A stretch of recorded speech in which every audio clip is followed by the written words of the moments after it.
Question number 10 exercise 2.3 indices and logarithm class 11 applied maths का ये chapter है ML Aggarwal से। सॉल्व फॉर x की वैल्यू निकालनी है। फर्स्ट पार्ट है log x plus log 5 is equal to 2 log 3। इसको लिखेंगे पहले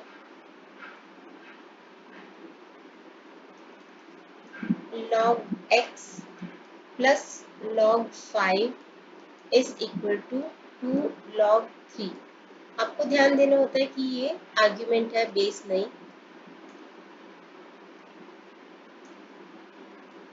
ये आर्ग्यूमेंट है। तो सबसे पहले लॉ की प्रॉपर्टी यूज करेंगे जिसको बोलते हैं क्वोशिएंट लॉ। ये प्लस है तो यहाँ पे प्रोडक्ट लॉ लगेगा। प्रोडक्ट लॉ में क्या होता है कि अगर बेस सेम हो तो A B is equal to log A plus log B. यहाँ पे कुछ भी बेस नहीं दे रखा तो दैट मीन्स कि वो सेम है। जनरली हम 10 एज्यूम करते हैं जो कि कॉमन लॉग होता है, तो यहाँ पे भी वही करेंगे। तो ये है लॉग ए लॉग बी, कुछ भी बेस नहीं दे रखा तो सेम है। तो लॉग ए बी यानी कि x इंटू 5 ये हो जाएगा 5x इज इक्वल टू यहाँ पे 2 लॉग 3। यहाँ पे पावर लॉ यूज करेंगे। यहाँ पे हमने यूज किया है प्रोडक्ट लॉ और यहाँ पे 2 लॉग 3 रेज टू 2। यहाँ पे हमने यूज किया पावर लॉ। पावर लॉ के अकॉर्डिंग जो पावर होती है वो आगे आ सकती है। जैसे लॉग x रेज टू 3 है तो इसको हम 3 लॉग x लिख सकते हैं। तो इस 2 को हम ऊपर लेके जा सकते हैं, 3 रेज टू 2 हो जाएगा। अब दोनों साइड पे लॉग लॉग है, कैंसिल हो जाएगा। 5x is equal to 3 raise to 2 मतलब 3 इंटू 3 9 आ जाएगा। x will be 9/5। तो ये हमारा फर्स्ट आंसर। सेकेंड है log of x to the base 3 is minus log of 2 to the base 3 is equal to 1। यहाँ पे बेस सेम है तो हम क्वोशिएंट लॉ लगाएंगे। क्वोशिएंट लॉ के अकॉर्डिंग क्या होता है, log a upon b is equal to log a minus log b। ये होता है हमारा क्वोशिएंट लॉ जो कि यहाँ पे यूज होगा। x माइनस है तो क्वोशिएंट लॉ यूज होगा। ये बन जाएगा a, ये बन जाएगा b। log a minus log b यानी कि log a upon b, log a upon b।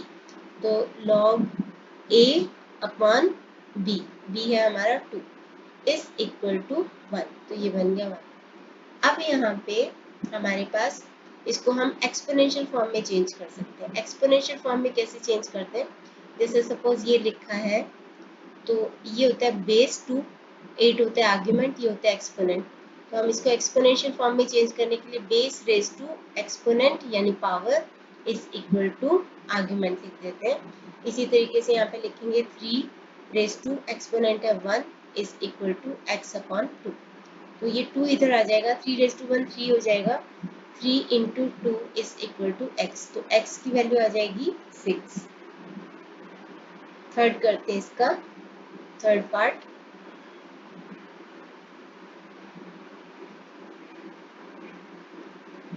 थोड़ा मैं कलर चेंज कर रही हूँ ताकि ये आपस में मिक्स ना हो जाए। ये है log 8 upon log 2 into log 3 upon log root of 3। Root of 3 कुछ नहीं लिखा तो ये स्क्वायर रूट है। स्क्वायर रूट को हम ऐसे भी लिख सकते हैं 3 रेज टू 1 अपॉन 2। ये आपको दे रखा है 2 log x के बेस पे। 2 log x मतलब कि पावर लॉ लगेगा, 2 आगे आ जाएगा। तो यहाँ पे पहले हम यहाँ पे log 8 है, log 8 को हम लिख सकते हैं log 8 की जगह पे हम लिख सकते हैं 2 इंटू 2 इंटू 2 यानी कि 2 रेज टू 3। और नीचे log 2 तो है ही, यहाँ पे log 3 एज इट इज रहने दो। यहाँ पे 1/2 को आगे लेके आ जाएंगे पावर लॉ के अकॉर्डिंग 1/2 log 3। इसी तरीके से यहाँ पे log x रेज टू 2 कर लेंगे, x रेज टू 2 कर लेंगे। अब नेक्स्ट स्टेप में यहाँ पे 3 पावर लॉ के अकॉर्डिंग 3 को आगे लेके आ जाएंगे तो 3 log 2 हो जाएगा upon log 2 as it is. उसके बाद log 3 एज इट इज और 1/2 log 3 एज इट इज।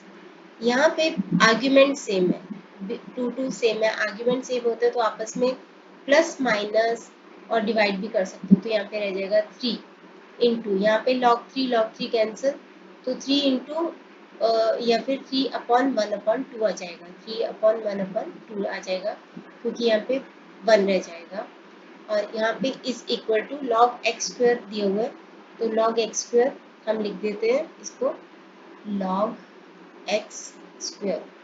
तो यहाँ पे डिनोमिनेटर का डिनोमिनेटर मल्टीप्लाई हो जाता है, या फिर आप इसको ऐसे कर सकते हो 3/1/2 log x स्क्वायर, मतलब 3 into 2/1 is equal to log x square, तो ये हो जाएगा 6।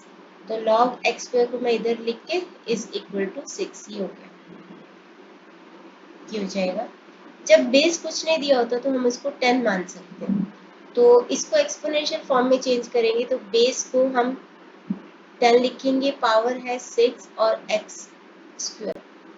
स्क्वायर लिख देंगे, तो यहाँ पे आ जाएगा 10 raise to x. 10 raise to x को हम लिख सकते हैं 10 रेज टू 3 इंटू 2, क्योंकि पावर की पावर मल्टीप्लाई हो जाता है, तो 3 इंटू 2 6 ही हो जाएगा, तो एक्स स्क्वायर, तो स्क्वायर स्क्वायर कैंसिल हो गया, x will be 10 raise to 3 यानी कि 1000, और यही है हमारा आंसर।